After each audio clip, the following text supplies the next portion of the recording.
Alright, we're gonna see if we can't make this my maiden post on YouTube. The lady asked me if we had any videos showing the whole house, so I thought I'd make one quick. When we moved in, there was a different patio that was falling apart. We had this agave, which I'm in the process of taking out, this bottle brush, and this other bush over here. Otherwise, everything you see all the way around the property are additions that we've made since moving in. But you can see we've got a ladyfinger cactus down here that should be blooming soon, I hope. We have two saguaros and a prickly pear. Coming this way, we got one that's going to be replaced soon. It didn't make it. We have this fuzzy little prickly pear here who's having a rough time, but we're trying to nurse him back to good health. He's showing some good signs of recovery. Prickly pear back there. We have a golden torch cactus that gives just gigantic, beautiful flowers. But it's getting used to that new home, so we'll see. We have this Texas brush here that gives beautiful clusters of pink flowers, which it's just in the process of doing. This was a gift from the lovely Jill and Dave. And we have our birds of paradise right here.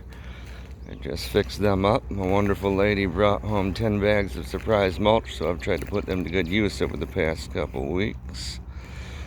We got this set up. Over here we have our oleanders. If you put up oleanders, people are going to freak out and tell you they're poisonous. Your dogs are going to die if they're anywhere in the vicinity. Panic, panic. Don't. White oleanders are the most toxic. The others usually just cause intestinal distress, and that's only if your animals are dumb enough to eat all of the flowers in the plant. If you don't have an animal that does that, not a big deal. We have working cats on the property, and that's a mama cat who didn't take well to the anesthesia when we got her fixed up, so she has her own protected home there now. More oleanders. Right here we have our beautiful Vitex tree, which is having a banner year with flowering right now. Just love these blooms on there. It's just going nuts. Attracts a lot of hummingbirds and butterflies. Down here, outside the fence line, we have our pomegranate. One of two. Now, like I said, nothing was in the backyard when we moved in. The fence was not in the backyard. Nothing was here except one big dying mulberry tree that had been planted way too deep. We get a lot of monsoon rain that goes through here, so we have a slightly higher well wall on the outside of this pomegranate. My goodness, I'm sorry. I'm going to come inside the fence line here. We have one of our OG original trees. This is our red grapefruit right here. Taking advantage of the excess water that comes off the sprinkler to make a grassy spot for the dogs. Here we have our CDC Gris fig. We have our broccolette fig. This would be a panache fig. That would be a Costini dark fig. A Presidio Black Mission fig, a heritage tree. This is our Flanders fig. And our LSU tiger. All of the ones along this fence line were put in last year as 6-inch cuttings. They didn't do that great because my timer had some issues, so they faced a couple of side setbacks, but they definitely survived and they're making up for it this year. In the center here we have our Balvetta. This is our BNR reverted. Our DSJG doing fantastic. Thank you, Figopolis. This would be a Beers Dark from last year. A Stella that was purchased from One Green Nursery. This would be our Pastellaire. And, I'm sorry, this is the Stella I purchased from One Green Nursery. That is a Mary Lane that I purchased from One Green World Nursery, and they're both on their second year. They are 1-year trees. The other 4 smaller ones here went in this spring. Now continuing along the back fence line, we have our Genovese Nero, our RDB, Ron de Bordeaux, I believe. We have our Bass Favorite. And we have our Isbat and Knot. All the ones along the fence line, all the way around, went in last spring, about 14 months ago, as 6-inch cuttings. Yes, even this one, which I just expanded the bed for this week, this is our Bijouret Chris. We had one that didn't take, another one that didn't take in that spot over there, so we'll get those filled hopefully this fall. Coming around the fence line here, this is our 1-year St. Rita and our 1-year, why am I having a brain fart? Yellow Longneck, there we go. I'll be expanding its beds probably tomorrow. In the center here, we have our Bonsai Peach, which just has some beautiful fruit on there that should be ready to pop off the tree soon. We have a dwarf Clementine, which is loaded with fruit. A red Lebanese Becca Valley fig tree. Our Becknell Smith fig tree. This would be a strawberry vert fig. We have our Annie's Seedless Cadota. We got a little rosemary bush in there, hard to see around all the grass I need to trim.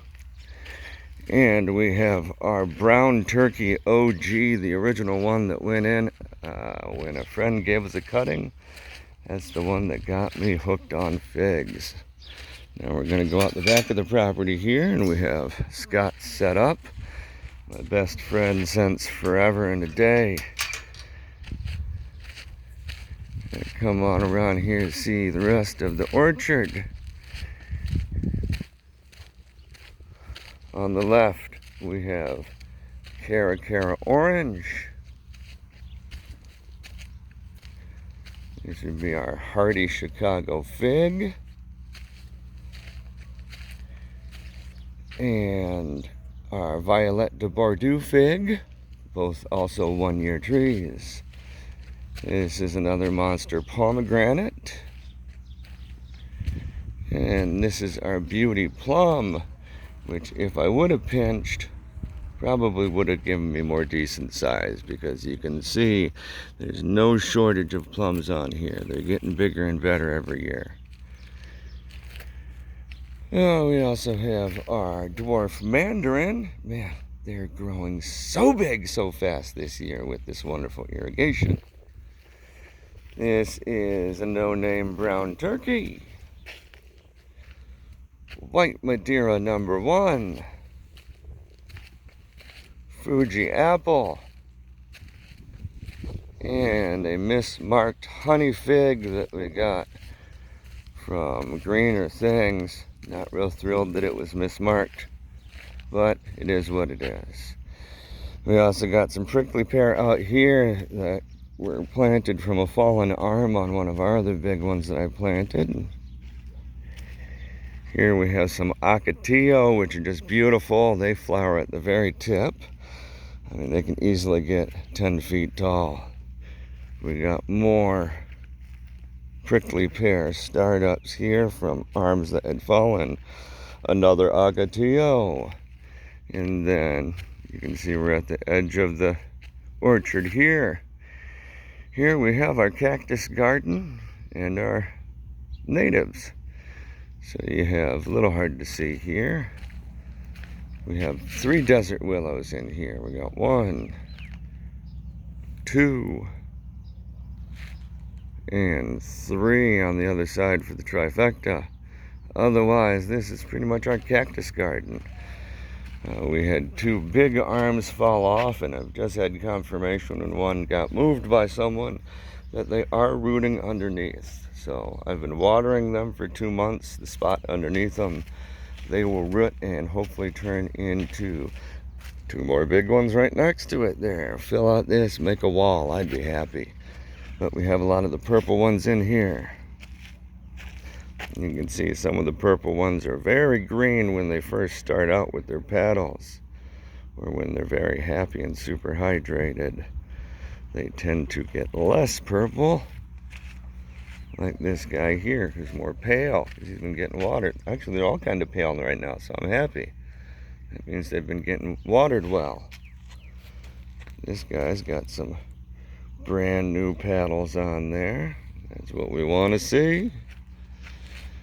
Coming around the house, we got a mesquite that was here when we moved in.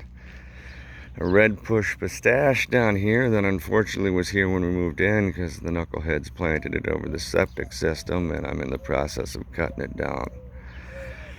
We also got a prickly pear from one of the arms, and if you're gonna have a patio, let's try to make it pretty. We have some tangerine crossvine going up the patio that I've been working on for a couple of years. And of course, a few cactus and agave and stuff on the patio. But this is where we're at. This is our setup. The Infirmary tiny orchard. Please feel free, like and follow. Hit me up, come and visit. Family and friends are always welcome. If you're not family or friends, then become a friend and come on down.